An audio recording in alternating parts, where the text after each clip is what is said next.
Welcome into the Big East Fall Sports Update. I'm Meghan Caffrey. There's so much to get into today with conference play gearing up for volleyball and women's soccer. We'll also recap a really exciting opening weekend for men's soccer. However, first, we'll start with field hockey, who also got into league action this past week as well.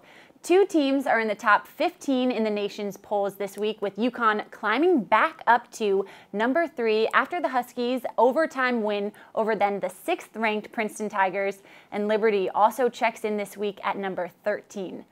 Now, if you wanted action and excitement on your Friday night, BE football certainly did not disappoint. I was watching all of the games. There were 9 goals in 5 matches. Excitement all over the place as we take a look here at the big winners of the weekend. St. John's, Georgetown, Providence, and Creighton all coming out on top. Now let's take a look closer at the top 20 showdown that was in Queens on Friday night.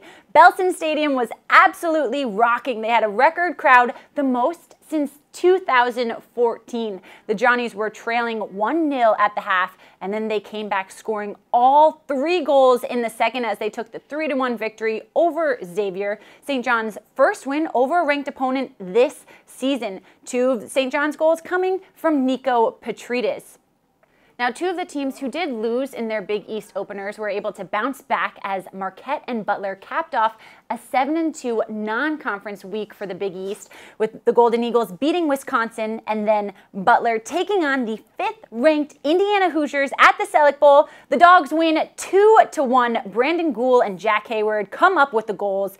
But the real story here was Gabriel Georgi in net. He had 5 saves on the night, including this huge one right here early in the 17th minute. On this penalty kick, he said, "Nope, not getting in." And the Dogs hand Indiana their first loss of the season. And get this, this was Indiana's only their 5th non-conference loss in the last 6 years. So a huge feather in the cap for the Bulldogs as they advance to 4-3 on the season. And as we look ahead to conference play this week, the Bulldogs have another top 10 opponent with the 9th-ranked St. John's Red Storm.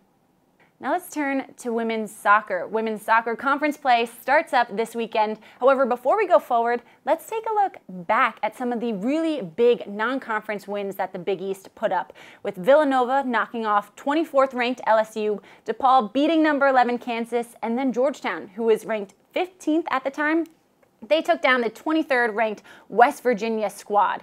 Now let's look here at all of the matchups that we have to get into action this week. And then on Sunday, Xavier takes on Villanova. The Musketeers also had a great non-conference performance as I sat down with senior forward Samantha Dewey and asked how her team is going to keep that momentum riding into conference play.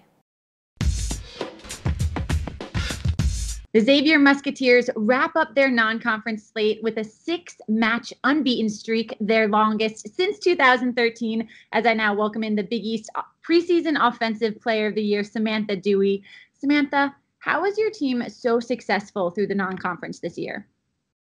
I think that we set some goals before the season, and one of those goals was to do well in our non-conference, and I think that we played some teams that we maybe not seen before, and that gave us a good challenge. And I think throughout the non-conference season, we were able to learn from the things that we didn't necessarily do well. We gave up some goals at the beginning of the season, so we wanted to fix that. And I think the 5 straight shutouts were a testament to that. Last season, your team finished a program best 4th in the Big East. So what specifically are the Musketeers building off of this season that you've seen already through the non-conference? I think that we have this togetherness that we've really just built in our program, and the more together that we play, the better we play. And so I think just building that team camaraderie and finding that collective energy, building into the Big East. And then obviously the Big East is a tough conference, one of the best in the country. And so if you want to be the best, you got to compete against the best. And so that's kind of our motto, continuing to build on a program that wasn't super successful when we first got here. And now to see where we are and see the growth is just really rewarding and just super cool to be a part of. And conference play kicks up this weekend as your team will take on Villanova on the road.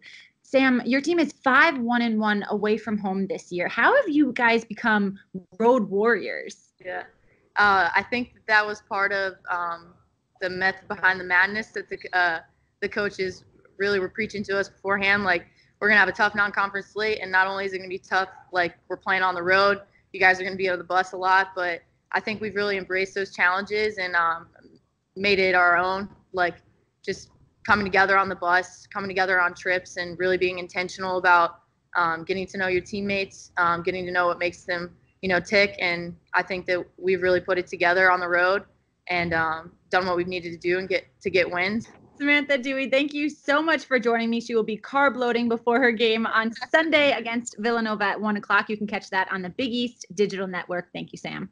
Thank you so much for having me. Now let's check in with John Fanta, who's got more on Big East women's volleyball as they get into conference play. Thanks, Megan. There's 2 top 15 teams in the nation out of Big East volleyball. Creighton, who is the reigning conference champion, they're ranked number 14. And it's the Marquette Golden Eagles, a program first in the top 10. They come in at number 10 this week, and they swept away Butler in their conference opener behind Allie Barber, who had 13 kills. In other Big East volleyball action, Xavier, they rallied past DePaul in a 5-set thriller. And coming up this weekend, 14th-ranked Creighton Blue Jays, they'll welcome in Villanova. That's 8 Eastern time, Friday night on the Big East Digital Network. Going back to Marquette, a number 10 ranking nationally, and for this Golden Eagles squad, they know they've achieved a lot. Best start since 1997, but there's a greater goal in mind. We've been knocking accomplishments down left and right, and I think that that's huge for us. And I think that one that I know we really want as a group is the Big East title. And I think that we haven't won it since I've been here, and it would be a great way to close out an incredible list of accomplishments. And I think that it's huge to have it here. I mean, your home court advantage, you know the facility, you're not sleeping in a hotel, you have your own crowd. Like, it's huge, it's massive, and I think that it's going to be super beneficial for us, and regardless, it'll be a ton of fun. So I'm excited for it for sure. Yeah, we're excited to host. I mean, we love the opportunity to be at home. A lot of our families will be here Thanksgiving weekend. We need the volleyball community to be around Thanksgiving weekend. In terms of us trying to knock off Creighton is something, we've been striving for. Certainly, we talked to the seniors after we got the win at Wisconsin, and I was so happy to get to see them accomplish that in their career. And then I said that the Big East Championship would be the next piece, as I would love to see your senior class, after coming so close in many occasions, be able to achieve that and let those guys walk out of here on a high note. Thanks so much for tuning in. We'll catch you next week on the Big East Fall Sports Update. I'm Meghan Caffrey.